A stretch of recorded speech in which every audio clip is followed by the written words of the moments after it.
your boy Yvonne Sasan. I hope you're having an amazing day.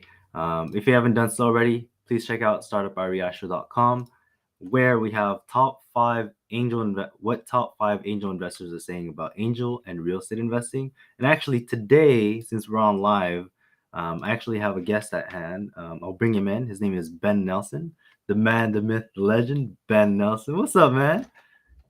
Good to What's have up, you Ray? on. How Good are to you? have you on.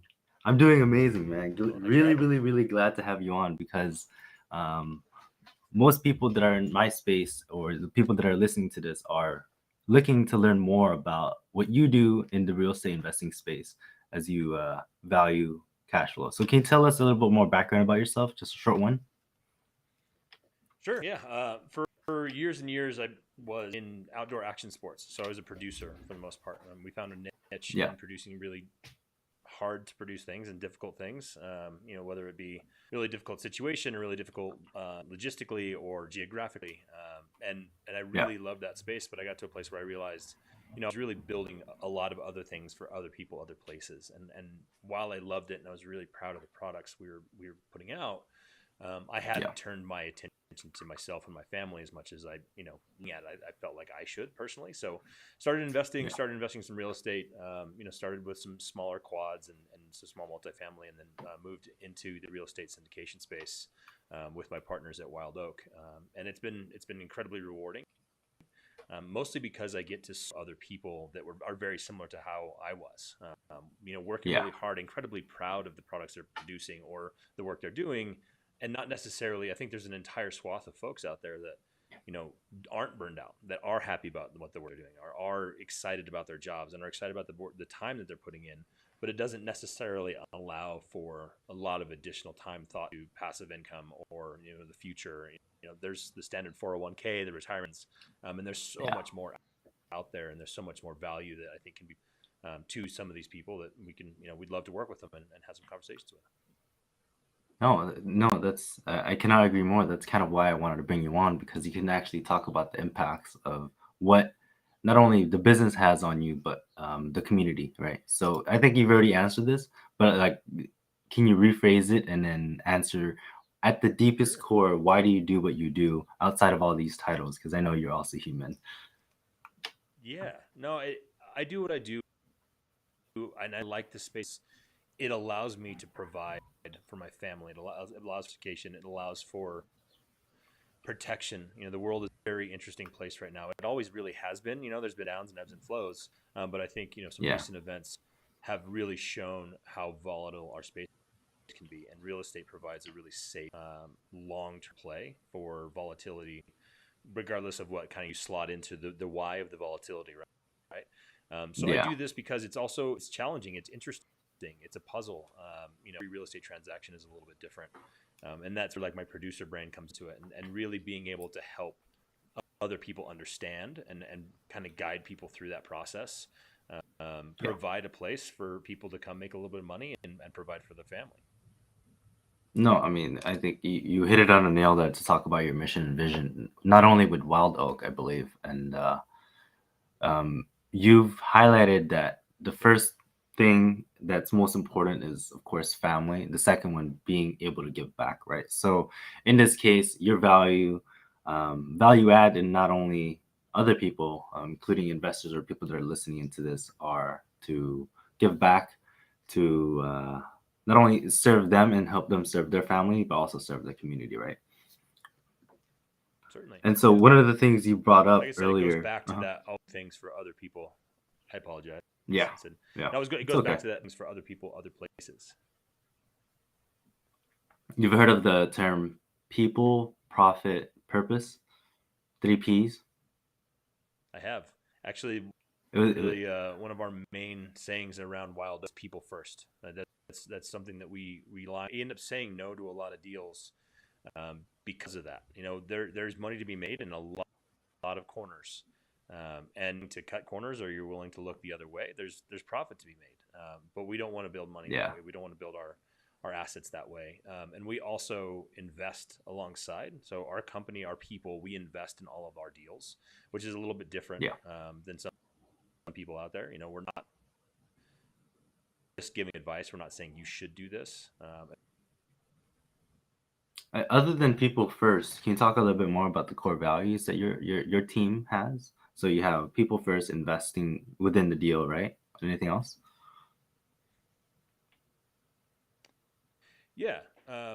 So people first, but also greater good. So we, as a company, we consistently evaluate how we give back to the community, and percentage of our profits overall as a company that we give back and put back in the community. And we allow, so there's primary folks right now in Wild Oak. Each of us Mhm. has the ability to take our share to causes of our choice. So we really function well. We truly believe that not only is this a relationship game, but what you Yeah, put out there also back, right? Like it's incredibly correct. important to us to be able to give back, to build bridges, building relationships, long-standing relationships, helping other people along. My brother Eric, one of my partners, and I are in a small mindset kind of multifamily mastermind group that we're putting on here in Denver, and it's pay it forward. And the entire idea is to work with folks. It's not about the Wow. company. It's not about your title. It's not about your logo. We bring 50 plus folks to a room in Denver, and we sit for 2 days and we just talk about how can we give you knowledge, like how are we able to provide more back to you guys, and how can we help you grow. No, no, and that's what I'm seeing within not only this space but also the startup realm, where they're willing to give back and pay it forward. And so, if there's one thing you can say or advise anyone that's just getting into either the IPO or the cash flow part of this industry, what would you say? If you're just getting in, I mean, all just key, but ask questions. Again, the thing that I really love about this space and being on the show, and what you're putting out there, Yvonne, is how incredibly available, incredibly smart and successful people are. Come ready, Yeah, come read books, listen to podcasts like this one. You're providing a ton of value to people, but build a list of questions and just start asking questions. And I think it's really important to turn on yourself as well and find out the why. Like everybody talks about what's your why. It'd be as simple as like correct. I would like to have a better X. I would like to live better. I'd like to be able to buy better food. Like there's a lot of reasons, but if you can't be honest with yourself first, then it's going to be really difficult to build a true bridge to the next spot, right? So if you can be real honest You're with right. yourself about where you are, how you got where you are, and where you want to go, and then you educate yourself in such a way that you can have a functional conversation with somebody who's in a step where you'd like to go. And it doesn't have to be a guru. It doesn't have to be somebody who's a billionaire. It can be somebody Yeah, who's 2 or 3 steps down the road farther. And honestly, most of the time, those conversations are more functionally assisting you in your next step than it is talking to somebody who's 15 steps ahead, right? And that's why we talk about paying it forward. If you have the ability to take 4 steps, look behind you. Hey, somebody where I was 6, 8, 10 months ago, a friend of yeah, ours, and Ron, I know you're a friend of yours as well, is Aaron Thompson. He says the exact same thing. It's correct. like you don't have to be 100 steps ahead. Turn around, help somebody out. Oh yeah, man, check out this. I listened to this podcast. For me, I've had numerous people help me along the way, and I still consider myself very new to this space compared to some I'm working with or around, and they've been incredibly Yeah. influential to me. So Man, this whole conversation has been about mindset, and so I want to shift that focus now to a very specific thing about what you do in the commercial real estate industry. Of how do you protect the downside for your investors, especially with these economic conditions and political one at that fact and matter. Mhm. I mean, again, it goes to asking questions and having some really smart people. And again, I think this is a mindset thing too. I know he brought It it back, but is being really with yourself. I think that in this space, and honestly in any investment space, there's an extra people to talk themselves into an idea as opposed to looking at what the numbers really are, right? So the one thing I'll say correct. is, especially in invest, hear the term conservative underwriting, left and right, Yeah, and it's either a yeah, practice that actually gets or it's something that's a sales pitch. So whether you're passive or an active investor and you're investing, I would say please take the time to look at underwriting. So what we do is we aggressively uh, underwrite conservatively. We build in buffers, capitalization, coming capitalized to be able to weather storms. And again, it's a hot market, right? Like people are competing and people are adding lots and lots of dollars to offers. People are offering over asking prices. Cap rates are Correct. becoming incredibly compressed. And it's almost this state of competition opposed to what's best in the long term for your investors, what's best long term for the property. And not to say that there's not money to be made out there. Like we find deals, but for every 150 we underwrite, we price on 5. Really the difference. It's being true to yourself. You protect the downside by building what you know can be true, sticking to it, and not bending and not. It's not a competition about who wins, because in the end, sure, you won the bid, but now you're sitting on this piece of property that you actually have to functionally execute a business plan on.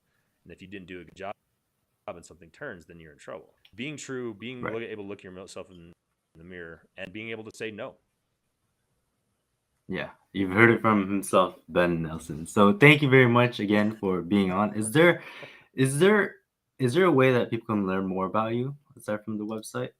So I'll clue your website in here. WildOakCapital.com, or you can find me, right there, or you can find me on LinkedIn. I'm happy to strike up a conversation. You can also email me, ben@wildoakcapital.com.